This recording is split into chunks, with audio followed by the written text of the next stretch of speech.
సుధాకర్ రెడ్డి ఆయన ఏం మాట్లాడుతూ ఉన్నాడండి? ఎంత బాధ్యత లేకుండా జగన్మోహన్ రెడ్డికి అత్యంత సన్నిహితుడు ఆయన గారు కోర్టులో పిటిషన్ వేస్తాడు. పిటిషన్ వేసి బయటకు వచ్చి మీడియా దగ్గరకు వచ్చి ఆయన మాట్లాడినటువంటి మాటలు ఒకసారి వింటే నిజంగా చెంబు అమ్ముతుండా ఇది 100 రూపాయలు చెంబు అని చెప్పాను. నేను దాని బంగారు కలిపి చెంబులో కలిపి చెంబు తయారు చేయడం నేను అమ్ముతానా? కామన్ సెన్స్ భక్తున్నాడు. Whereas the pig fat oil is 450 to 1200 rupees per kg. yes you can see it. fish చూసారా ఏమంటున్నాడు? ఎవరైనా బంగారంలో రాగి కలుపుతారు గాని రాగిలో బంగారం కలుపుతారా అని పెద్ద లాజిక్ మళ్ళీ దీనికి. అంటే ఆయన ఉద్దేశంలో ఏంటండి? పంది కొవ్వు బంగారం అంట. బీఫ్ టారో బంగారం. బంగారం లాంటి పంది కొవ్వుని రాగి లాంటి ఆవు నెయ్యిలో ఎవడైనా కలుపుతాడా? ఎంత దుర్మార్గం అండి, దుర్మార్గుడా, పాపాత్ముడా. ఏం మాట్లాడుతా ఉన్నారా నువ్వు? హిందువుల మనోభావాలతో ఆటలాడుకుంది చాలుక పంది కొవ్వుని బంగారం అంటావా? Useless fellow. చేసినటువంటి పాపాన్ని కప్పిపుచ్చుకోవడానికి ఇంకా కూడా ప్రతిరోజు హిందువుల గుండెల్లో గుణపాలు పెట్టి గుచ్చుతారా మీరు? పంది కొవ్వు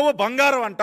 బంగారం లాంటి పంది కొవ్వుని ఆవు నెయ్యిలో ఎవడైనా కలుపుతాడా అని చెప్పి మళ్ళీ ఒక లాజిక్. ఏ తాడేపల్లి కొంప నుంచి వచ్చిందా నీకు స్క్రిప్ట్? నీ నాయకుడు జగన్మోహన్ రెడ్డి మాట్లాడమంటే మాట్లాడావా? అంతే కదా. తాడేపల్లి ప్యాలెస్ నుంచి స్క్రిప్ట్ రాందే తమరు చదవరు కదా. అంటే అర్థం చేసుకోండి ఒక్కసారి ప్రజలందరూ కూడా. జగన్మోహన్ రెడ్డి గారికి పంది కొవ్వు బంగారం.